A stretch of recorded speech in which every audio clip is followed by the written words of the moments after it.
Hello friends, welcome to our channel. Today நம்ம சேனல்ல 8th standard economics unit 2 பார்க்க போறோம். ஆல்ரெடி 6th to 8th வரைக்கும் நாம பார்த்திருந்தோம். இதுல 8th standardல unit 2 நாம பார்க்க போறோம். Today topic பொது மற்றும் தனியார் துறைகள். இதுல நாம என்னென்ன தெரிஞ்சுக்க போறோம் அப்படின்னா பொதுத்துறையின் வரலாறை பற்றி தெரிஞ்சுக்க போறோம். சமூக பொருளாதார வளர்ச்சியின் பல்வேறு குறியீடுகள் என்னென்னு பார்க்க போறோம். பொதுத்துறையின் முக்கியத்துவமும் பொது மற்றும் தனியார் துறைகளுக்கு இடையேயான வேறுபாடு, தனியார் துறைகளின் செயல்பாடுகளை பற்றி தெரிஞ்சுக்க போறோம். வாங்க வீடியோக்குள்ள போலாம். நம்ம சேனலுக்கு புதுசா வந்திருக்கவங்க சேனலை சப்ஸ்கிரைப் பண்ணிக்கோங்க, பெல் ஐக்கான் கிளிக் பண்ணிக்கோங்க. அப்பதான் நம்ம போடுற வீடியோ எல்லாமே உங்களுக்கு வரும். வாங்க வீடியோக்குள்ள போலாம். நம்ம இந்தியா சுதந்திரம் அடையும் போது நம்மளுடைய இந்தியாவின் பொருளாதாரம் முழுவதுமாக வேளாண்மையை மட்டும்தான் நம்பி இருந்தது. நம்ம இந்தியாவுல தொழில்துறை ரொம்ப குறைவா தான் இருந்தது. எதற்காக தொழில்துறை ரொம்ப பலவீனமா இருந்தது அப்படின்னா, நம்ம நாட்டுல அதிக அளவிலான வறுமை, கல்வி அறிவின்மை, வேலையின்மை இதெல்லாம் நிலவியது. இதனால நம்ம நாட்டுல தொழில்துறை மிகவும் பலவீனமாக இருந்துச்சு. சோ தொழில்துறை பலவீனமா இருந்தது அப்படின்னா பொருளாதாரம் இந்தியாவில் மிகவும் மோசமான நிலையில இருந்திருக்கும். இப்ப பொருளாதார ரீதியா நம்மளுடைய இந்தியாவை முன்னேற்றம் அடைய செய்யணும். அதற்காக அரசு மேற்கொண்ட ஒரு திட்டம் தான் கலப்பு பொருளாதார முறை. கலப்பு பொருளாதாரம் அப்படின்றது தனியார் துறையும் பொதுத்துறையும் சேர்ந்து நடத்தக்கூடிய தொழில்களை தான் கலப்பு பொருளாதாரம் அப்படின்னு நாம சொல்றோம். இந்தியாவில் கலப்பு பொருளாதார முறையை பின்பற்றி தனியார் மற்றும் பொது நிறுவனங்களால் அந்த கலப்பு பொருளாதாரம் செயல்படுத்தப்பட்டு வருகின்றது. ஓகே, இந்த கலப்பு பொருளாதாரம் அப்படின்னு ஏன் சொல்றோம்? நம்மளுடைய இந்தியாவுல தனியார் நிறுவனங்களும் இருக்கு, அரசாங்கத்திற்கு சொந்தமான நிறுவனங்களும் இருக்கு. இந்த இரண்டு நிறுவனங்களும் இந்தியாவில் செயல்படுவதால் இந்தியாவை நாம் கலப்பு பொருளாதாரம் அப்படின்னு அழைக்கிறோம். அதுக்கு டெஃபினிஷன் கொடுத்திருக்காங்க பாருங்க. இந்திய பொருளாதாரம் தனியாருக்கு சொந்தமான மற்றும் அரசாங்கத்திற்கு சொந்தமான வணிக நிறுவனங்களை கொண்டிருப்பதால் இது ஒரு கலப்பு பொருளாதாரம் என்று அழைக்கப்படுகின்றது. இந்த கலப்பு பொருளாதாரத்துல தனியார் நிறுவனங்களும் செயல்படுறாங்க, அரசு நிறுவனங்களும் செயல்படுறாங்க. ஓகே, ரெண்டு நிறுவனங்களும் சேர்ந்து செயல்படும் போது ஒவ்வொரு நிறுவனத்திற்கும் தனித்தனி கொள்கைகள் வேணும் இல்லையா? சோ பொதுத்துறை தொழில்கள் எல்லாமே அரசாங்கத்தின் உரிமையின் கீழ் இருந்துச்சு. அதே நேரத்துல தனியார் துறையின் தொழில்கள் எல்லாமே தனிநபர் உரிமையின் கீழ் இருந்தது. இதுல இந்த பொதுத்துறை அப்படின்றது சேவை நோக்கத்தில் செயல்பட்டது, தனியார் துறை லாப நோக்கத்தில் மட்டுமே செயல்படுத்தப்படுகின்றது. இந்த கலப்பு பொருளாதாரத்தை முதலாளித்துவம் மற்றும் பொது உடைமையின் கலவை அப்படின்னு சொல்லலாம். இந்த பொதுத்துறையின் வரையறை பார்க்கலாம். எதை நாம பொதுத்துறைன்னு சொல்றோம்? அரசு மற்றும் பொது மக்களுக்கு பண்டங்கள் மற்றும் சேவைகளை வழங்கும் நடவடிக்கைகளில் ஈடுபட்டுள்ள அனைத்து துறைகளையுமே நாம பொதுத்துறை அப்படின்னு சொல்றோம். இந்த பொதுத்துறை மத்திய அரசு, மாநில அரசு அல்லது உள்ளூர் அரசாங்கத்தால் கட்டுப்படுத்தப்படுகின்றது. இந்த பொதுத்துறையின் வரலாறு பற்றி பார்க்கலாம். 1947 இந்தியா சுதந்திரம் அடைந்தது. அப்போ நம்ம நாட்டுல மிகவும் பலவீனமான பொருளாதார நிலை ஏற்பட்டது. எதனால்? நம்ம நாட்டுல பொருளாதாரம் வேளாண்மையை மட்டுமே நம்பி இருந்தது. அப்போ நம்ம கிட்ட தொழில் நிறுவனங்கள் இல்ல. 1947 18 இந்திய போர் தளவாட தொழிற்சாலைகள் நம்ம நாட்டுல இருந்துச்சு. அதுவும் ஆங்கிலேயர்களால் நிறுவப்பட்ட தொழிற்சாலைகளாக இருந்தது. இந்திய பொருளாதாரம் ரெண்டா பிரிக்கிறாங்க பாருங்க, பொதுத்துறை, தனியார் துறை. அடுத்து பொதுத்துறைய மூணா பிரிக்கிறாங்க, துறைசார் பணிகள், சட்டப்பூர்வ நிறுவனங்கள், அரசு நிறுவனங்கள். அடுத்து தனியார் துறைய 6ஆ பிரிக்கிறாங்க பாருங்க, தனிப்பட்ட உரிமையாளர், கூட்டு நிறுவனங்கள், கூட்டு இந்து குடும்ப தொழில்கள், கூட்டுறவு நிறுவனங்கள், பன்னாட்டு நிறுவனங்கள். இந்த நிறுவனங்களை பொது மற்றும் தனியார் நிறுவனங்கள் என வரையறுக்கலாம். ஓகே, இதுக்கு அடுத்து 1940 பம்பாய் திட்டம் ஒன்று நிறைவேற்றப்பட்டது.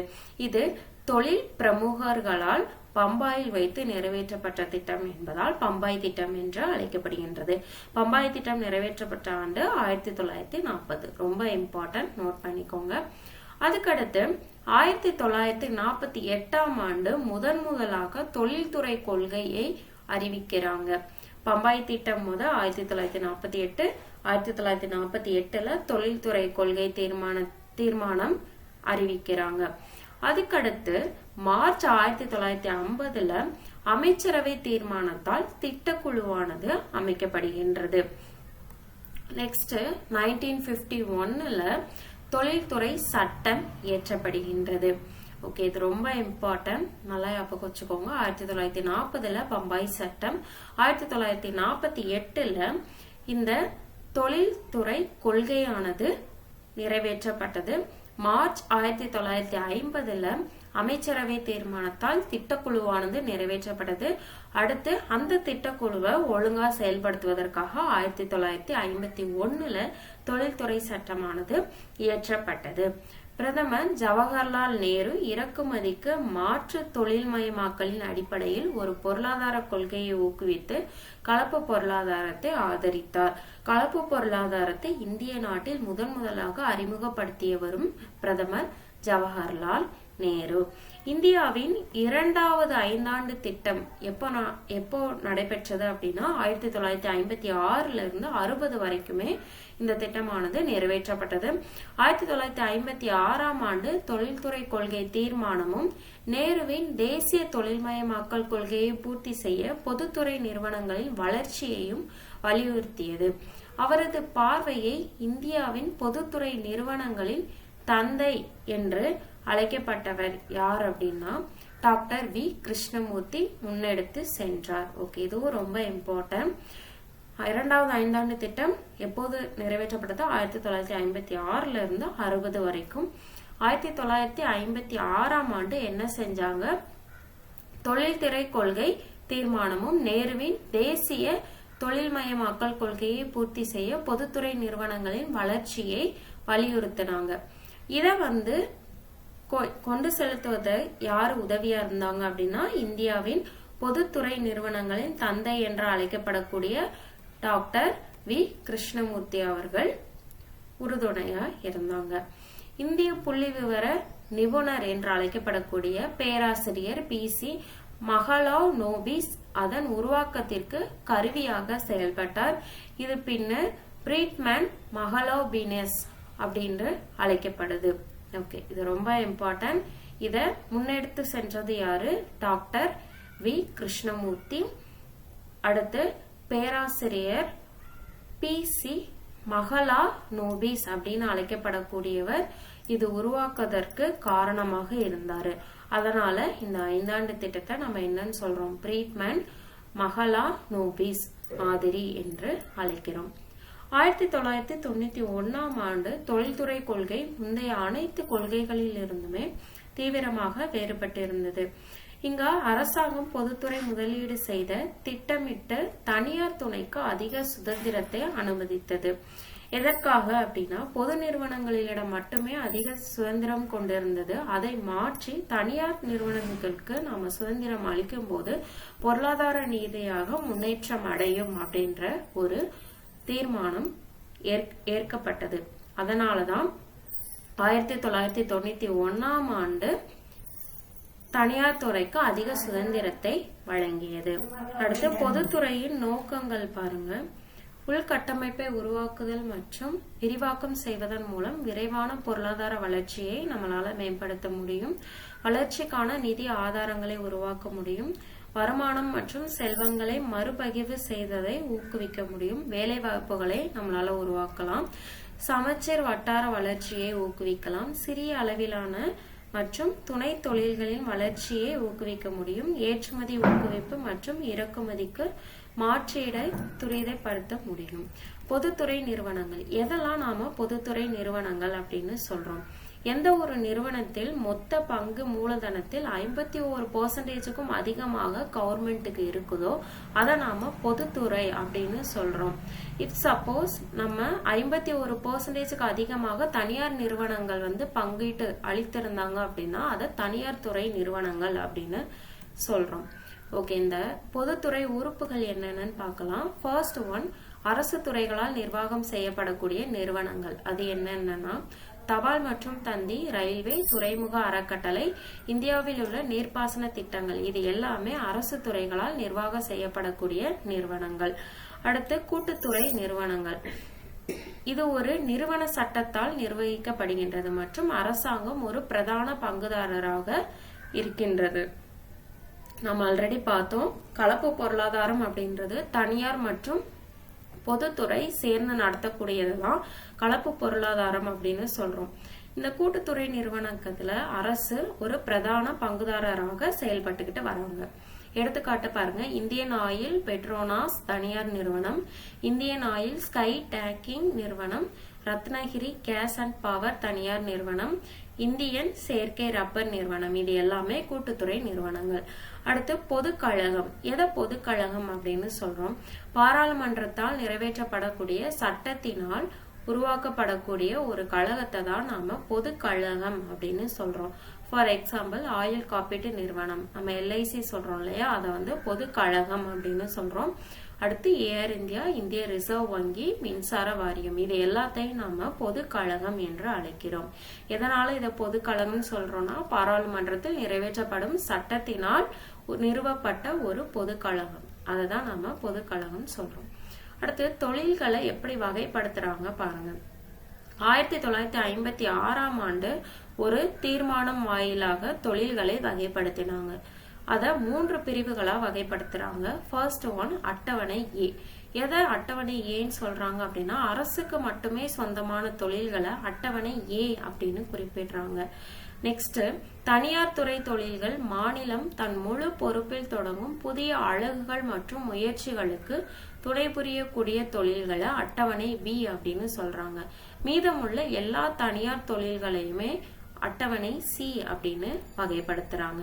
அடுத்து பொதுத்துறை பின்வரும் 9 வகைகளாக பிரிக்கப்பட்டுள்ளது. ஃபர்ஸ்ட் ஒன், பொதுத்துறை நிறுவனங்கள் பொருளாதார மேம்பாட்டுக்கு அத்தியாவசிய உள்கட்டமைப்பு வழங்க வேண்டும். அதாவது இது ஒரு 9 வகைகளாக பிரிக்கப்பட்ட பொதுத்துறைகள். இது ஜஸ்ட் நீங்க ரீட் பண்ணி விட்டா போதும். இது அந்த அளவுக்கு நமக்கு இம்பார்ட்டன்ஸ் கிடையாது. இதை வந்து நமக்கு ஒரு டயக்ராம்ல கொடுத்துருக்காங்க, இதை மட்டும் நீங்க பார்த்தா போதும். ஃபர்ஸ்ட் ஒன் பாருங்க, விமான போக்குவரத்து, பாதுகாப்பு, கனரக பொறியியல், ரயில்வே, அணுசக்தி, மருந்துகள், பருத்தி நெசவு, இந்திய உணவு கழகம், மெக்கான். இந்த 9ஐயும் தான் பொதுத்துறை நிறுவனங்கள் அப்படின்னு சொல்றோம். நிதி ஆயோக். இந்த நிதி ஆயோக் அப்படின்றது 65 ஆண்டுகள் பழமையான திட்டக்குழுவுக்கு மாற்றாக அமைக்கப்பட்ட ஒரு குழு. நம்ம ஆல்ரெடி பார்த்தோம், திட்டக்குழு 1958ல வந்து நமக்கு கொண்டு வந்திருப்பாங்க. 1950ல நமக்கு இந்த திட்டக்குழுவானது உருவாக்கப்பட்டது. அதுக்கு அடுத்து இந்த திட்டக்குழுவை மாற்றி அமைக்கப்பட்ட ஒரு சட்டம் தான் இந்த நிதி ஆயோக். இந்த நிதி ஆயோக் பிரதமர் மோடி அவர்களால் நமக்கு அறிமுகப்படுத்தப்பட்டது. எப்போ இந்த நிதி ஆயோக் வந்து செயல்பட தொடங்கியது அப்படின்னா, 2015 ஜனவரி 1ஆம் தேதியிலிருந்து இந்த நிதி ஆயோக் செயல்படுத்தப்பட்டது. இந்த நிதி ஆயோக்கின் முக்கிய நோக்கம் என்ன அப்படின்னா, திட்டக்குழுவானது அமைச்சகங்களுக்கும் மாநிலங்களுக்கும் நிதி ஒதுக்க திட்டக்குழுவிற்கு அதிகாரம் உள்ளது அப்படின்றதன் நோக்கம் தான் இந்த நிதி ஆயோக்கின் முக்கியத்துவம். நெக்ஸ்ட், சமூக பொருளாதார மேம்பாடு.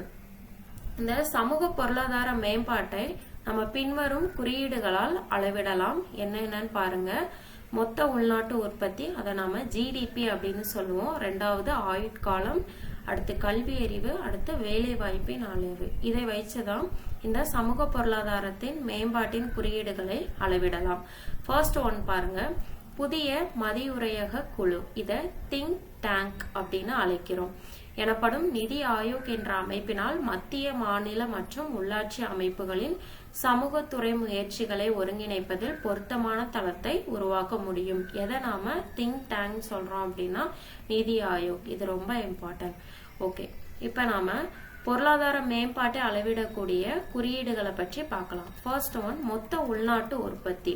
மொத்த உள்நாட்டு உற்பத்தி அப்படின்னு எதை சொல்றோம் அப்படின்னா, உள்நாட்டின் ஒரு குறிப்பிட்ட எல்லைக்குள் ஒரு குறிப்பிட்ட காலத்தில் உற்பத்தி செய்யக்கூடிய அனைத்து பொருட்களையுமே நாம மொத்த உள்நாட்டு உற்பத்தி அப்படின்னு சொல்றோம்.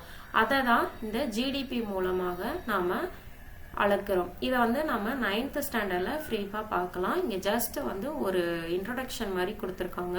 மொத்த உள்நாட்டு உற்பத்தியானது சமூக பொருளாதார வளர்ச்சியை மேம்படுத்துவதில் துணை புரிகின்றது. தொழில்துறையில் தனியார் மற்றும் பொதுத்துறையின் மொத்த உள்நாட்டு உற்பத்தியின் விகிதம் அதிகரித்துள்ளது. இது அரசின் நிதியை அதிகரிப்பதோடு பொது செலவுகளையுமே அதிகரிக்கின்றது. ஜிடிபி அப்படின்றது ஆல்ரெடி நான் டெஃபினிஷன் கொடுத்துட்டேன். இதை வந்து நம்ம ஃப்ரீஃபா 9th ஸ்டாண்டர்ட்ல பார்க்கலாம். அடுத்து ஆயுட்காலம். ஆயுட்காலம் அப்படின்றது இந்தியாவின் வாழக்கூடிய ஆண்கள் மற்றும் பெண்களின் வாழ்நாள் காலத்தை தான் ஆயுட்காலம் அப்படின்னு சொல்றோம். 2011ஆம் ஆண்டு இந்தியாவில் மக்கள் தொகை கணக்கெடுப்பு நடைபெற்றது. அதுல சராசரி ஆயுட்காலம் ஆண்களுக்கு 65.80 ஆண்டுகளாகவும் பெண்களுக்கு 68.33 ஆண்டுகளாகவும் நமக்கு கண்டுபிடிச்சிருக்காங்க.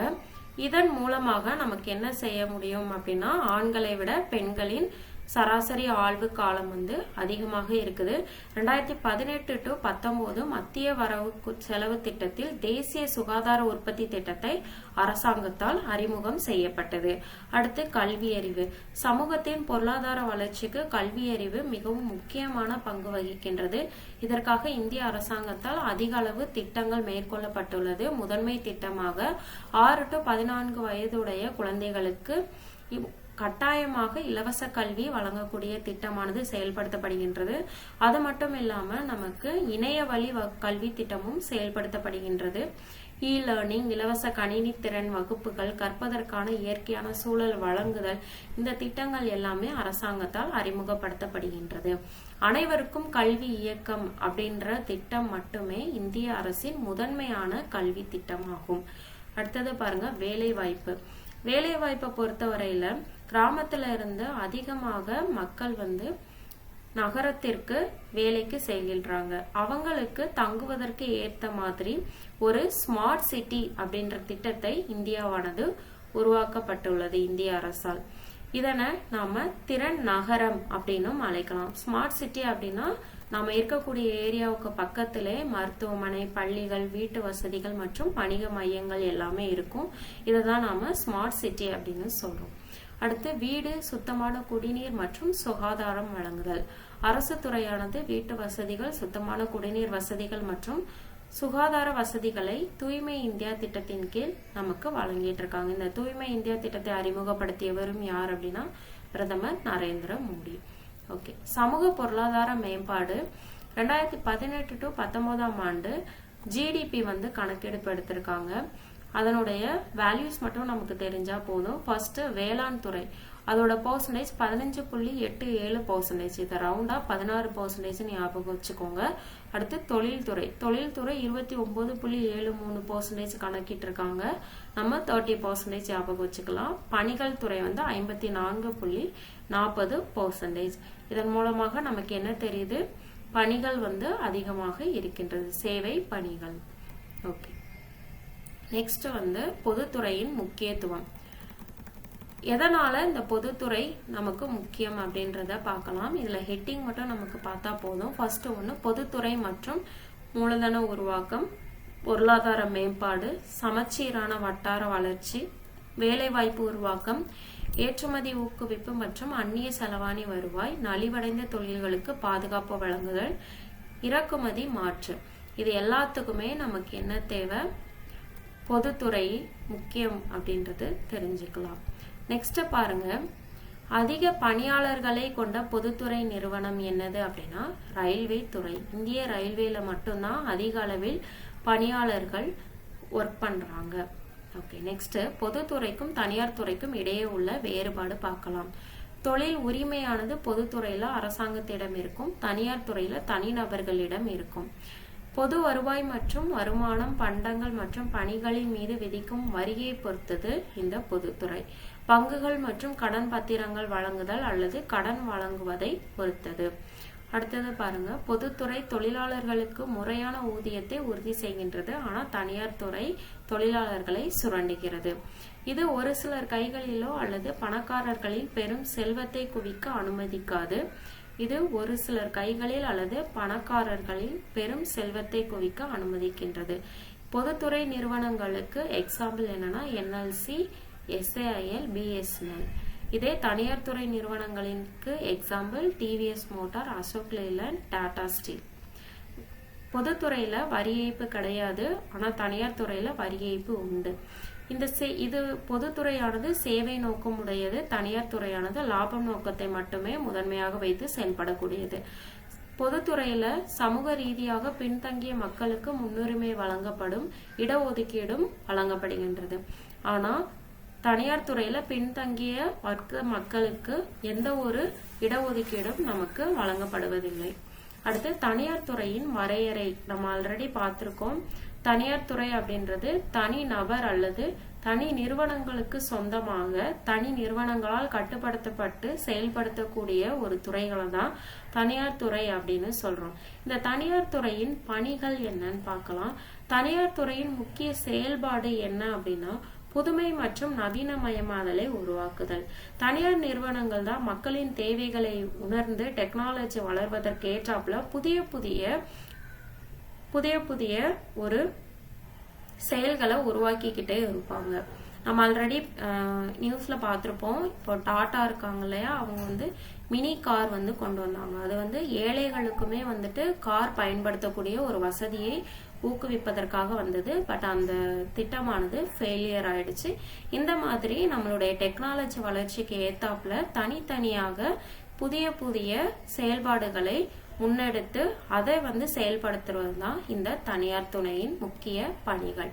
உள்கட்டமைப்பு மற்றும் சேவைகளை மேம்படுத்துதல், பராமரித்தல், இருக்கின்ற வணிகங்களை ஊக்குவித்தல் மற்றும் விரிவுபடுத்துதல், மனித மூலதன வளர்ச்சியை ஊக்குவித்தல், பாதிக்கப்படக்கூடிய குழுக்களுக்கு குறிப்பாக தொழிலாளர் சந்தையில் பங்கேற்க உதவுதல் மற்றும் சமூக வணிக கூட்டுறவு, உள்ளூர் பரிமாற்ற அமைப்புகள் மற்றும் முறைசாரா கடன் போன்றவற்றை ஊக்குவிப்பதன் மூலம் சமூக வளர்ச்சியை ஊக்குவித்தல். இதுல என்ன சொல்றாங்க அப்படின்னா, நம்ம ஏதாவது ஒரு தொழில் தொடங்கணும் அப்படின்னா தனியார் நிறுவனங்கள் நமக்கு லோன் வழங்குறாங்களே, அதை தான் நமக்கு சொல்றாங்க.